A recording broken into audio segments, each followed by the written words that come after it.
Indian public school के बच्चों द्वारा चाचा नेहरू जयंती पर लगाया गया बाल मेला। मिर्जापुर सिटी विकास खंड के परवा राजधर स्थित इंडियन पब्लिक स्कूल में देश के प्रथम प्रधानमंत्री भारत रत्न स्वर्गीय पंडित जवाहरलाल नेहरू के 135वां जयंती मनाया गया। इस अवसर पर विद्यालय के प्रबंधक घनश्याम ओझा ने सर्वप्रथम चाचा नेहरू की तस्वीर पर माल्यार्पण किया। उन्होंने पंडित जवाहरलाल नेहरू के जीवन पर प्रकाश डालते हुए कहा, पंडित जवाहरलाल नेहरू का जन्म इलाहाबाद प्रयागराज में हुआ था। उनके पिता का नाम पंडित मोतीलाल नेहरू और माता का नाम स्वरूप रानी था। उनका प्रारंभिक शिक्षा हैरो कॉलेज और उच्च शिक्षा हेतु वे लंदन के कैम्ब्रिज कॉलेज से लॉ की डिग्री हासिल की।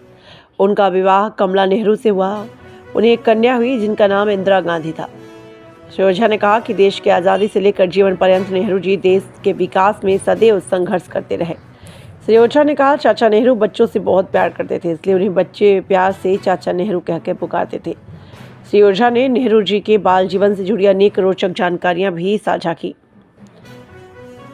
उन्होंने कहा कि पंडित जवाहरलाल नेहरू 1912 में महात्मा गांधी के संपर्क में और कांग्रेस से जुड़कर आज़ादी के आंदोलन को तीव्र गति प्रदान की। 1920 में प्रतापगढ़ के पहले किसान मोर्चे को संगठित करने का बोध नेहरू जी को ही मिल रहा था। 1928 में लखनऊ में साइमन कमीशन के विरोध में घायल हुए और 1930 में नमक आंदोलन में गिरफ्तार हुए। 6 माह जेल काटी। नेहरू जी ने अपनी आत्मकथा अल्मोड़ा जेल के अंदर 1935 में लिखी।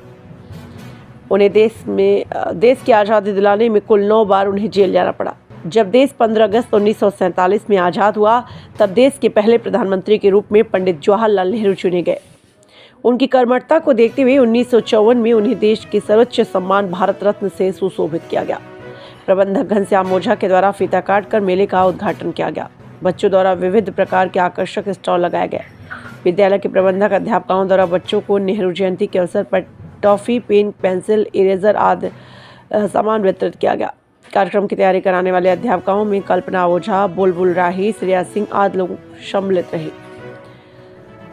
साथ ही साथ नैन्सी विश्वकर्मा द्वारा अंग वस्त्र देकर सम्मानित किया गया। मंडल ब्यूरो चीफ सालेह यासीन की खास रिपोर्ट। आज परवा राजधर में इंडियन पब्लिक स्कूल के डायरेक्टर घनश्याम ओझा के संयोजन में हमारे हॉस्पिटल आयुष हॉस्पिटल की पूरी टीम और पूरे स्टाफ के साथ, जिसमें हड्डी रोग विशेषज्ञ, वरिष्ठ हड्डी रोग विशेषज्ञ जो मिर्जापुर के डॉक्टर ए.के. पांडे सर जी का यहाँ के गरीब मरीजों को उनकी चिकित्सा निःशुल्क चिकित्सा शिविर का आयोजन किया गया था।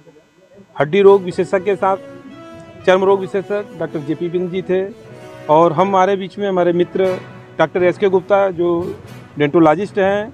इनका पक्के पोखरा में आपका हॉस्पिटल है और आपके द्वारा यहाँ पे दांत के रोगियों को निःशुल्क चिकित्सा सेवा प्रदान किया गया।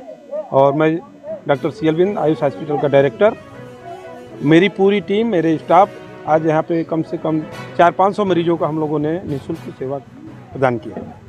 क्या प्रेरणा देना चाहेंगे लोगों को, जिस तरीके से आप सेवा कर रहे हैं, क्या कहना चाहेंगे और लोगों को? अब भाई, अगर भगवान ने, मेरा एक ही इरादा रहता है, एक ही उद्देश्य रहता है कि अगर आपको सक्षम भगवान ने बनाया है, कुछ गरीबों को, अगर कुछ बेसहारों को और बच्चों का निःशुल्क चिकित्सा शिविर का आयोजन हो जाता है तो कुछ जो स्वास्थ्य सुविधाएं गांव में नहीं पहुंच पाती है, तो बड़े बड़े हॉस्पिटल इस तरह से अगर स्वास्थ्य सेवाएं लगाएंगी तो उनको कुछ न कुछ तो जरूर लाभ मिलेगा, जहां तक मेरा उद्देश्य है।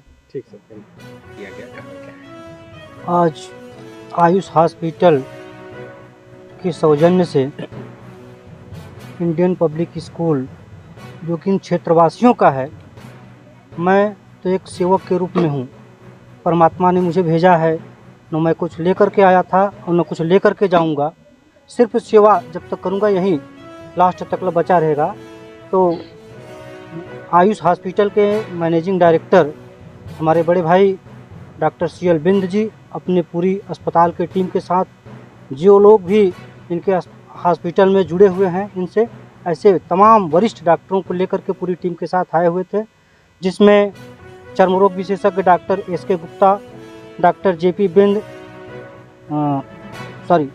एस.के. गुप्ता दंत रोग विशेषज्ञ, डॉक्टर जे.पी. बिंद चर्म रोग विशेषज्ञ, डॉक्टर ए.के. पांडे हड्डी रोग विशेषज्ञ, सब लोगों ने सेवा दिया। और इनके साथ पूरी जो नर्स स्टाफ थे सब लोगों ने सेवा दिया। उसके लिए हम आभार व्यक्त करते हैं विद्यालय की तरफ से, क्षेत्रवासियों की तरफ से और उन रोगियों की तरफ से जिन्होंने जो है इनका लाभ उठाया।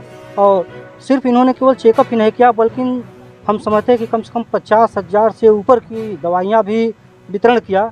और ये सिर्फ इसी स्कूल में नहीं, मैं समझता हूँ कि और भी तमाम स्कूलों में इन्होंने किया होगा और आगे भी प्लानिंग इनकी होगी करने के लिए। परमात्मा हमेशा इनको मजबूत बना करके रखें ताकि हम लोगों की सेवा करें, हमारे क्षेत्रवासियों की सेवा करें। बहुत बहुत धन्यवाद।